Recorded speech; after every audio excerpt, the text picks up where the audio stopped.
Bale international chess festival was conducted in which country? Bale international chess festival జరిగింది ఎక్కడ జరిగింది అని అడుగుతున్నారు. అయితే ఈ చెస్ ఫెస్టివల్ ఎక్కడ జరిగింది అంటే స్విట్జర్లాండ్ లో జరిగింది. స్విట్జర్లాండ్ లో ఇది చెస్ కి సంబంధించిన ఫెస్టివల్. చెస్ కాంపిటీషన్స్ అన్ని జరుగుతాయి ఇక్కడ. సో దీనికి లాస్ట్ టైం నేను మీకు బిట్ చెప్పేటప్పుడు మన ఇండియా నుంచి పెండియాల హరికృష్ణ అనే అతను దీనికి సెలెక్ట్ అయ్యారు, టాప్ లిస్ట్ లో వచ్చారు అని చెప్పాను. సో అండ్ ఇప్పుడు అతనికి సెకండ్ పొజిషన్ వచ్చింది. సో ఈ కాంపిటీషన్ లో పెండియాల హరికృష్ణ అనే అతనికి సెకండ్ వచ్చింది. అతను మన ఇండియన్. ఓకేనా. నెక్స్ట్ ఫస్ట్ ఎవరికి వచ్చింది అంటే పోలాండ్ కంట్రీకి సంబంధించిన రొడోస్లా అనే అతనికి. స్పెల్లింగ్ రాస్తాను చూసుకోండి.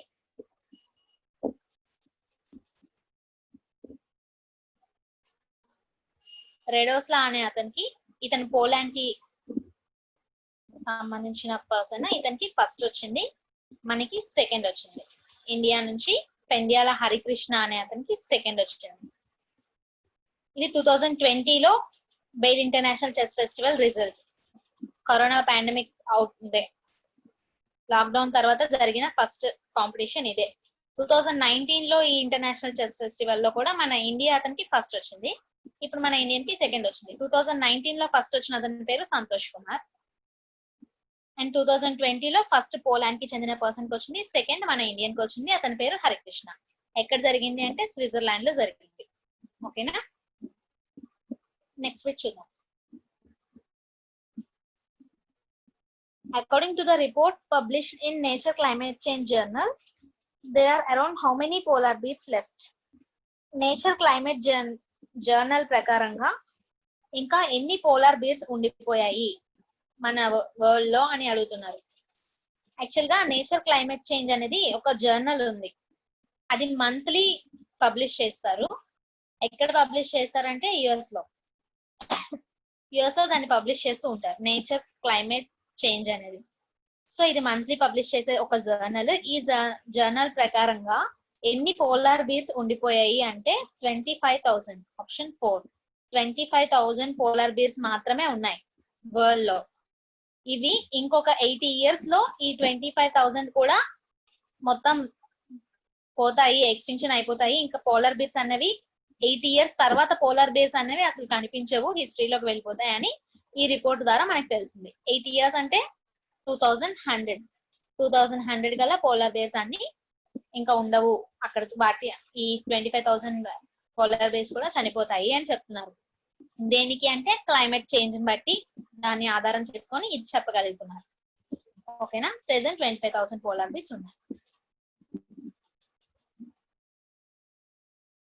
The duration of Mars Perseverance rover mission is expected to be at least how many Earth days? Mars Perseverance rover అని ఒక మిషన్ స్టార్ట్ చేశారు. అది కంప్లీట్ అయ్యేసరికి ఎర్త్ డేస్ ప్రకారంగా ఎన్ని డేస్ పడుతుంది అని అడుగుతున్నారు. అయితే ఏంటి మార్స్ పర్సెవరెన్స్ రోవర్ అంటే తెలుసుకోవాలి కదా. యాక్చువల్ గా రోవర్ అంటే ఏంటంటే మీరు అబ్జర్వ్ చేస్తే అదర్ ప్లానెట్స్ ఏవైనా మార్స్ గానీ ఆర్ మూన్ గానీ, మూన్ పైన మనం ఏదైనా శాటిలైట్ ద్వారా పంపించిన తర్వాత అక్కడ ఒక వెహికల్ లాంటిది ఆ ఏరియా పైన మూవ్ అవుతూ ఉంటుంది. మనకి టీవీలో న్యూస్ లో ఏదైనా శాటిలైట్స్ వెళ్ళేటప్పుడు చూపిస్తాడు. మూన్ పైన అయితే లాస్ట్ టైం చంద్రయాన్ వెళ్ళినప్పుడు చూపించారు కదా టీవీలో, మీరు చూసుంటే మీకు తెలుస్తుంది. మూన్ పైన ఒక వెహికల్ లాగా దానికి వీల్స్ ఉంటాయి, అది ఆ ఏరియా పైన మూవ్ అవుతూ ఉంటుంది. అలాంటి ఒక డివైస్ నే రోవర్ అంటారు. ఓకేనా. పెర్సెవరెన్స్ రోవర్ అంటే ఏంటంటే అది ఈ రోవర్ అనేది సక్సెస్ఫుల్ అవడానికి చాలా డిఫికల్ట్ అండ్ టైం కూడా ఎక్కువ పడుతుంది. అలాంటి దాన్ని పెర్సెవరెన్స్ రోవర్ అంటారు. అంటే అది సక్సెస్ఫుల్ గా దాని పని కంప్లీట్ చేసుకొని రావడానికి టైం పడుతుంది, ఇంకా అది డిఫికల్ట్ వర్క్. సో దాన్ని పెర్సెవరెన్స్ రోవర్ అంటారు. అయితే ఇలాంటి ఒక రోవర్ ని, ఒక డివైస్ ని మార్స్ పైకి పంపించడం జరిగింది. ఎవరు పంపించారంటే నాసా వాళ్ళు పంపించారు. నాసా వాళ్ళు మార్స్ పైకి పంపించారు. దేనికి పంపించారు అంటే మార్స్ లో ఇంతకు ముందు ఏన్షియంట్ గా ఏదైనా ఎగ్జిస్టింగ్ లైఫ్ ఏదైనా ఉండేదా అన్నది తెలుసుకోవడం కోసం, అక్కడ ఉన్న రాక్స్ ని, సాయిల్స్ ని శాంపిల్స్ కలెక్ట్ చేసుకోవడం కోసం ఈ పెర్సెవరెన్స్ రోవర్ ని మార్స్ కి పంపించడం జరిగింది. ఇది రిటర్న్ వచ్చేసరికి అట్లీస్ట్ 1 మార్స్ ఇయర్ పడుతుంది అని చెప్పారు. అట్లీస్ట్ 1 మార్స్ ఇయర్ అంటే మార్స్ లెక్కల ప్రకారం 1 year. వాళ్ళకి 1 year అంటే మన ఎర్త్ లో డేస్ ప్రకారంగా 687 డేస్. మార్స్ కి 1 year అంటే ఎర్త్ కి 687 డేస్. మనకి అడిగిన క్వశ్చన్ కూడా అదే, ఆప్షన్ 2 687 డేస్. ఓకేనా. నాసా కోసం మాట్లాడుకున్నాం కాబట్టి నాసా ఫుల్ ఫామ్ తెలుసా? NASA full form national aeronautics and space administration. NASA full form national aeronautics and space administration. NASA establish చేసిన ఇయర్ 1958. వాషింగ్టన్ డీసీలో ఉంది headquarters Washington DC. Year 1958. NASA అంటే national aeronautics and space administration. ఓకేనా. Next week to select 2020's National Sports Award winners, the member committee of how many members constituted by Sports Minister? 2020లో national sports awards winners ని announce చేయడం కోసం, వాళ్ళని అదే winners ని announce చేయడం కోసం స్పోర్ట్స్ మినిస్ట్రీ ఒక కమిటీని ఏర్పాటు చేసింది. ఆ కమిటీలో ఎంతమంది ఉంటారో అని అడుగుతున్నారు. అంటే స్పోర్ట్స్ మినిస్ట్రీ ఒక కమిటీని ఏర్పాటు చేసింది, అందులో 12 మెంబర్స్ ఉన్నారు. ఆన్సర్ 12 మెంబర్ కమిటీ అది. ఈ 12 మెంబర్స్ కలిసి 2020లో ఈ అవార్డ్స్ ఎవరికి ఇవ్వాలి, విన్నర్స్ ఎవరు అన్నది వాళ్ళు అనౌన్స్ చేస్తారు. ఓకేనా. అయితే ఈ 12 మెంబర్స్ లో మెయిన్ గా ఎవరు ఉంటారు అంటే వీరేంద్ర సెహ్వాగ్ తెలుసా? క్రికెటర్, ఇంతకుముందు ఇండియన్ క్రికెటర్ వీరేంద్ర సెహ్వాగ్. తర్వాత హాకీకి సంబంధించిన ఒక ప్లేయర్ సర్దార్ సింగ్ అనే అతను. వీళ్ళిద్దరిని ఈ 12 మెంబర్ కమిటీలో రీసెంట్ గా యాడ్ చేశారు. టోటల్ 12 మెంబర్ కమిటీ అని చెప్పాను కదా. ఈ 12 మెంబర్ కమిటీలో వీరేంద్ర సెహ్వాగ్ ని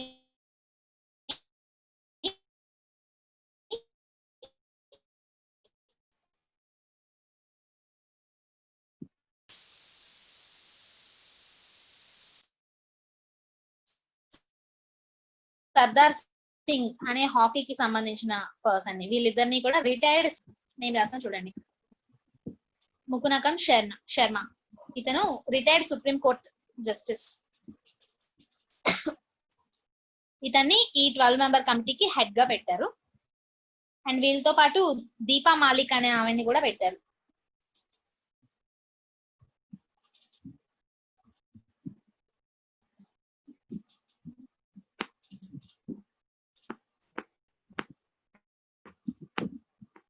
దీపా మాలిక్ ఈమె ఎవరు అంటే పారాలింపిక్ సిల్వర్ మెడలిస్ట్. ఇలా పారాలింపిక్ సిల్వర్ మెడలిస్ట్ అంటే ఆ పర్టికులర్ గా ఆ స్పోర్ట్స్ దేనికి పెడతారంటే డిజేబుల్డ్ పర్సన్స్ కోసం మాత్రమే పెట్టిన స్పోర్ట్స్ ని, అథ్లెటిక్స్ ని పారాలింపిక్ అని అంటారు, పారాలింపిక్స్ అనేసి. సో అలాంటి పారాలింపిక్ స్పోర్ట్స్ లో ఈమె సిల్వర్ మెడలిస్ట్. సో ఈమెను కూడా ఈ 12 మెంబర్ కమిటీలో యాడ్ చేశారు. ఓకేనా.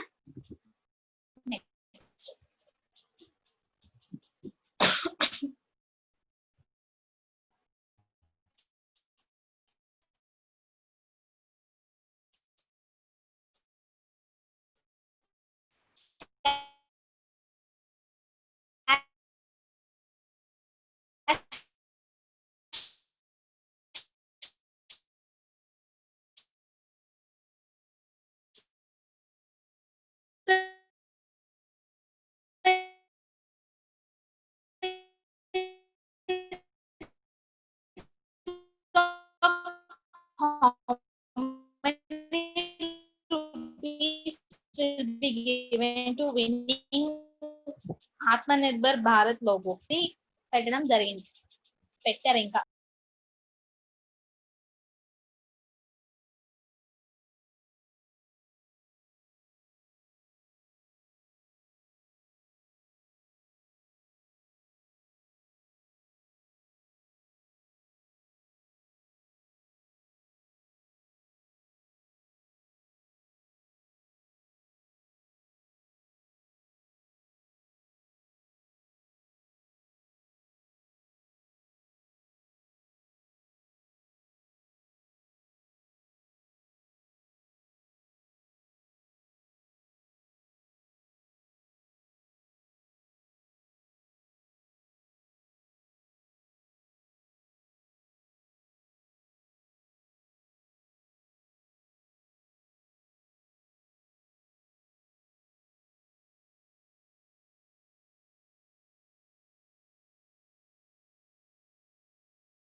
సో mygovernment.in వెబ్ పోర్టల్ ద్వారా లాగిన్ అయ్యి భారత్ ఆత్మనిర్భర్ భారత్ కోసం లోగోని ఎవరైతే మంచిగా డిజైన్ చేస్తారో అందులో విన్ అయిన వాళ్ళకి 25,000 క్యాష్ ప్రైజ్ అనేది ఇవ్వడం జరుగుతుంది. మీరు కూడా ఎవరైనా పార్టిసిపేట్ చేయాలనుకుంటే చేయండి.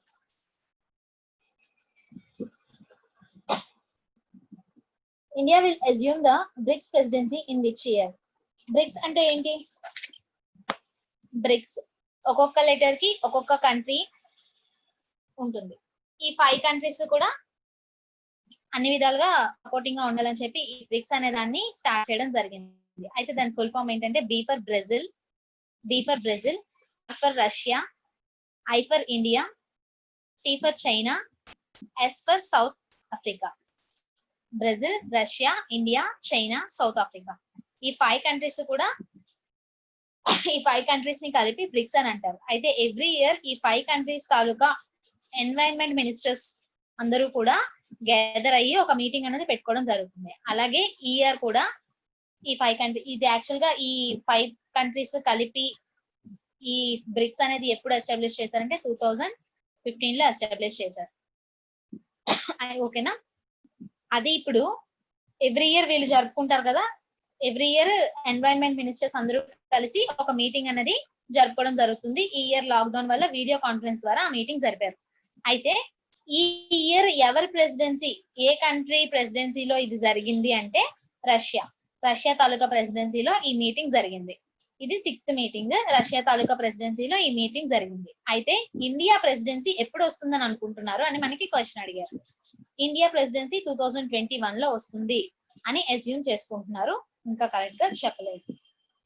ఓకేనా? లాస్ట్ ఇయర్ జరిగిన మీటింగ్ లో బ్రెజిల్ వాళ్ళు ప్రెసిడెన్సీ పెట్టారు. ఈ ఇయర్ 2020 లో రష్యా వాళ్ళ ప్రెసిడెన్సీలో జరిగింది. నెక్స్ట్ ఇయర్ ఇండియా ప్రెసిడెన్సీతో జరుగుతుంది అని అనుకున్నారు. ఎందుకంటే లైన్ వైజ్ వచ్చారు కదా. ఫస్ట్ లాస్ట్ ఇయర్ బ్రెజిల్ అయింది, ఈ ఇయర్ రష్యా అయింది. సో నెక్స్ట్ ఇయర్ ఇండియా ఉంటుంది అని అనుకుంటున్నారు. Next, when is the world ranger day observed? World ranger day ఎప్పుడు అబ్జర్వ్ చేస్తున్నారు అని అడుగుతున్నారు. Answer July 31. Option 3 July 31 every year world ranger day జరుపుకుంటున్నాం. అయితే ఏంటి రేంజర్ డే? రేంజర్ అంటే ఏంటి? రేంజర్ అంటే ఎవరు అనేది చూద్దాం. రేంజర్ అంటే ఎవరంటే నార్మల్ గా ఏవైతే పార్క్ ఏరియాస్, ఫారెస్ట్స్, పార్క్స్ ఉంటాయి కదా, నేచర్ ప్రొటెక్టెడ్ ఏరియాస్, ఆ ఏరియాస్ ని ప్రొటెక్ట్ చేసే పర్సన్ నే రేంజర్ అంటాం. అంటే ఆ ఏరియాస్ కి కాపలాగా ఉండే వాళ్ళనే కాకుండా ఆ ఏరియాని ప్రొటెక్ట్ చేసే వాళ్ళందరినీ రేంజర్స్ అని అంటాం. సో వాళ్ళు గ్లోబల్ మొత్తం వరల్డ్ వైజ్ గా డెడికేషన్ తో వాళ్ళు చేసిన పార్క్స్ ని, ఫారెస్ట్ ని ప్రొటెక్ట్ చేస్తూ ఉండడం అంటే అంత ఈజీ వర్క్ ఏం కాదు కదా. అందుకనే వాళ్ళు ఇచ్చిన సర్వీసెస్ ని కోసం మనం వాళ్ళకి సపోర్ట్ గా ఉండాలి అన్నది అందరికి అవేర్నెస్ కల్పించడం కోసమే వరల్డ్ రేంజర్ డే అన్నది స్టార్ట్ చేశారు. ఎవ్రీ ఇయర్ జూలై 31 ఈ డేని సెలబ్రేట్ చేసుకుంటారు. ఓకేనా? నెక్స్ట్,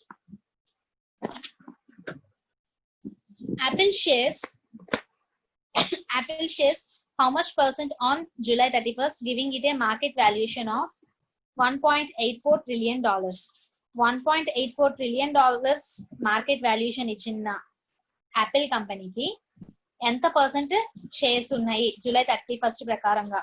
2020 జూలై 31 వరకు మార్కెట్ వాల్యుయేషన్ ప్రకారంగా వాళ్ళకు ఉన్నది ఎంత? $1.84 trillion.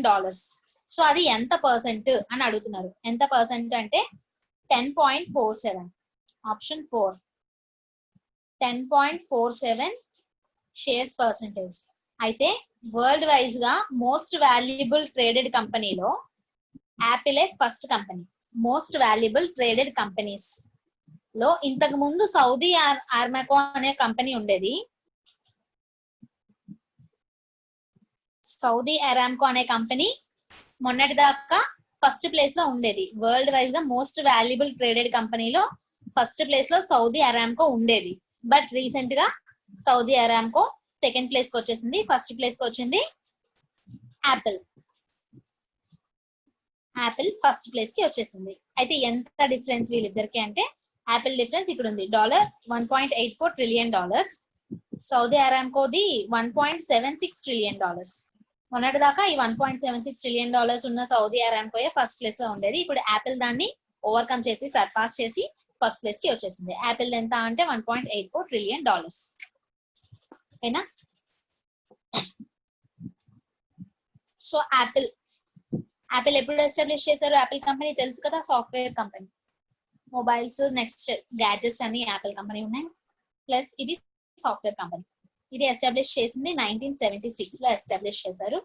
హెడ్ క్వార్టర్స్ కాలిఫోర్నియాలో ఉంది, California US headquarters. Apple CEO ఎవరంటే Tim Cook.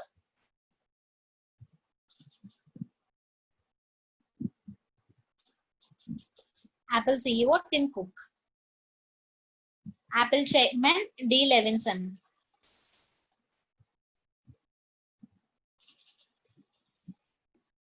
Apple chairman D Levinson.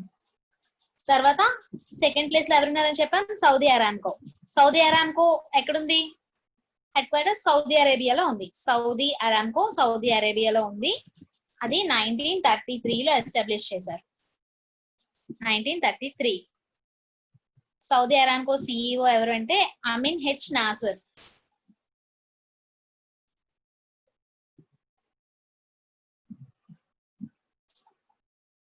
అమిన్ H Nasser Saudi అరేబియాకి సౌదీ అరామ్కోకి CEO.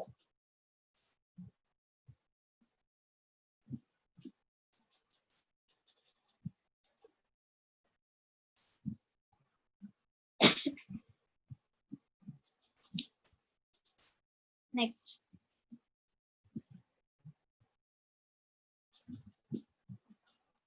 UBA is a flagship national program of which of the following ministers?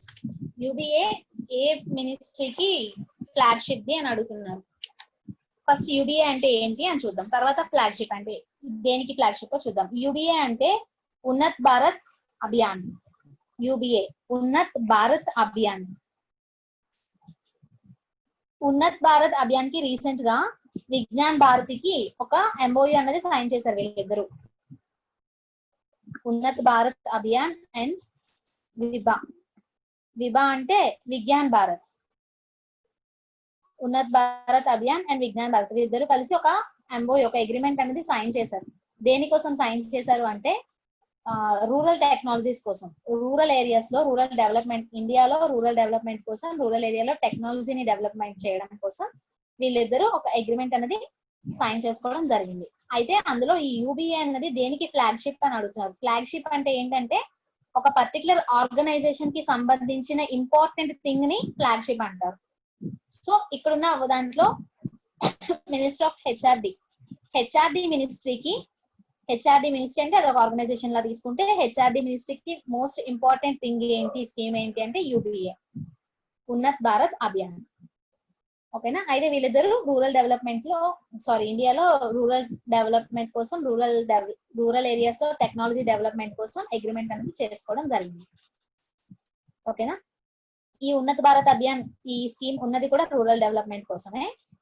విజ్ఞాన భారతి అని చెప్పాం కదా, ఇది సైన్స్ అండ్ మోడర్న్ టెక్నాలజీకి సంబంధించి, అందుకే వీళ్ళిద్దరు అగ్రిమెంట్ చేసుకున్నారు. ఇది రూరల్ డెవలప్మెంట్ కోసం, ఇది సైన్స్ అండ్ మోడర్న్ టెక్నాలజీస్ కోసం.